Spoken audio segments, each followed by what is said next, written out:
ان الحمد للہ والصلاة والسلام علی من لا نبی بعدہ اما بعد۔ جناب صدر اساتذہ کرام اور میرے عزیز ساتھیوں، میں آج تمہارے سامنے علمی رحلت میں ہمارے اکابر و اسلاف کی قربانی کا کچھ مذاکرہ کرنے کا ارادہ کی۔ اگر توفیق شامل حال ہو تو میں اس بارے میں کچھ بات عرض کروں گا انشاءاللہ، وما توفیقی الا باللہ۔ پیارے بھائیوں، ہمارے اکابر و اسلاف تو وہ ہے جن کی علمی رحلت میں قربانی کے واسطے ہم مشرف و اسلام ہوئے۔ ہمارے اکابر و اسلاف تو وہ ہے جن کی علمی رحلت میں قربانی کے واسطے ہمیں علم وحی کی روشنی پائے۔ ہمارے اکابر و اسلاف تو وہ ہے جن کے واسطے سے ہم اللہ رب العزت کو پہچان سکے۔ صحابہ کرام سے لے کر آج تک دنیا میں جن علماء حضرات علمی رحلت میں قربانی دی وہ سب ہمارے اکابر و اسلاف ہے۔ ہم تک علم وحی پہنچانے کے لیے انہوں نے بہت زیادہ مشقتیں برداشت کی۔ کوئی شخص کھانے پینے چل کر علم وحی میں مشغول رہے، کوئی اپنے وطن سے دور کوئی شہر میں ہجرت کی، کوئی زندگی پر نکاح نہیں کیا، کوئی تو اپنی زندگی کو اس راہ میں وقف کر دیا۔ ہم دیکھتے تھے کہ خود نبی موسیٰ علیہ السلام اس علم کے لیے سفر کیا، بہت دور سفر کیا۔ علم کے لیے اللہ تعالیٰ نے ان کو حضرت خضر علیہ الرحمہ کے پاس بھیجا۔ ہم صحابہ کی طرف دیکھتے تھے تو اصحاب صفہ کو دیکھتے تھے کہ انہوں نے علم حاصل کرنے کے لیے شب روز مسجد نبوی کی چبوتری میں پڑے رہتے تھے۔ کھانے پینے کی کوئی سامان نہیں تھا تب بھی علم کے لیے پڑے رہتے تھے۔ صحابی ابو ہریرہ کے حال تو ایسا ہوتا کہ وہ بھوک کی وجہ سے بے ہوش ہو کر منبر نبوی اور بیت الرسول کے درمیان پڑے رہتے تھے۔ لوگ مرغی بیمار سوچ کر گردن پر پا رکھ کر رگڑتے تھے، حالانکہ وہ بھوک کی وجہ سے نہیں ہوتا، وہ شدت کی وجہ سے بھی ہوتا تھا۔ پیارے ساتھیوں، ایسا ہی تابعی میں سے امام شافعی رحمت اللہ علیہ صرف 13 حدیث سماعت کے لیے کوفہ سے مکہ مکرمہ تک سفر کیا۔ تابعی مسروق ابن الاجدع اور ابو سعید نے ایک مرتبہ محض ایک حدیث سیکھنے کے لیے بہت دور تک سفر کیا۔ امام احمد ابن حنبل اور یحییٰ ابن معین رحمہم اللہ بغداد سے مکہ مکرمہ ہو کر یمن کے صنعات جا کر امام عبد الرزاق رحمہ اللہ نے حدیث سماعت کی۔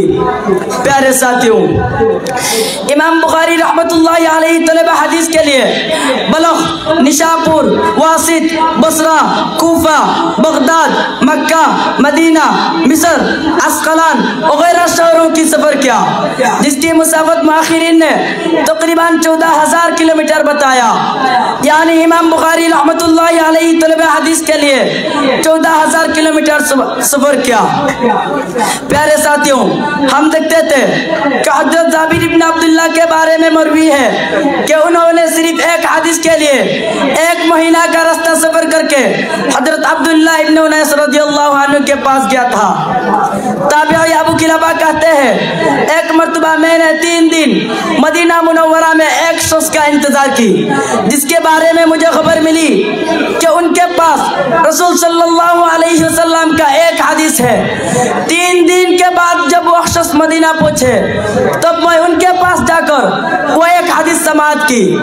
ایک حدیث کے لیے 3 دن تک انتظار۔ پیارے ساتھیوں، ہم دیکھتے تھے امام بقی ابن مخلد نے اندلس سے 1000 مائل سفر کر کے جب امام احمد ابن حنبل سے علم حاصل کرنے کے لیے بغداد پہنچا، اس وقت امام احمد ابن حنبل پر خلیفہ واثق باللہ کی طرف سے پابند آئی تھی کہ وہ نہ گھر سے نکلیں گے اور نہ کسی سے ملیں گے۔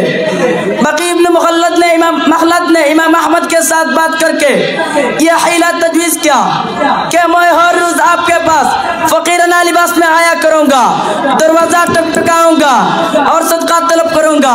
آپ باہر تشریف لائے اور مجھے 1-2 حدیث سنا دیں گے۔ پیارے ساتھیوں، ایسا ہی امام ابو سعید سمانی رحمت اللہ علیہ علم حاصل کرنے کے لیے 20 برس سفر کیا۔ شیخ الاسلام حافظ باقی ابن مخلد قرطبی رحمت اللہ علیہ کاغذ خرید کرنے کے لیے اپنا سروال بیچ دیا۔ علم حاصل کرنے کے وقت بہت دن بھوکے رہتے تھے۔ حافظ ابو علی حسن ابن علی بلخی رحمت اللہ علیہ علم حاصل کرنے کے وقت بھوکے رہنے کی وجہ سے لکھنے کی طاقت بھی کھو دی تھی۔ ابراہیم نظام معتزلی نے حاجت مند ہونے کی وجہ سے اپنے قبلے بیچ دیا. علم حاصل کرنے کے وقت ایک وقت مٹی کھا لیتی تھی, کسی کے پاس خوراک نہ ملنے کی وجہ سے وہ یہ کام کیا. پیارے ساتھیوں, ایسا ہی امام کشمیری رحمت اللہ علیہ کے بارے میں مشہور ہے کہ انہوں نے مطالعہ پر اس طرح مصروف رہتے تھے کہ جب نیند کی غلبہ ہو جاتا تو کتاب پر تکیہ کی طرح سر رکھ کر سو جاتے. کھانے کے وقت بھی پاس میں کتاب کھول رکھتے, اثناء تناول طعام کتاب پر نظر ڈالتے اور مطالعہ جاری رکھتے تھے. پیارے ساتھیوں, اور کتنا بتاؤں, علمی رحلت میں ہمارے اکابرین کی قربانی کی جو دستان ہمارے پاس موجود ہے, اگر پوری دن رات بیان کیا جائے تب بھی ختم نہیں ہوگی. اللہ تعالیٰ نے ہمارے ان اکابرین کو کروڑوں اہمیت عطا کرے اور ہم کو ان کی پورا کرنے کی توفیق عطا فرمائے. آمین. وآخر دعوانا الحمدللہ رب العالمین. السلام علیکم ورحمۃ اللہ.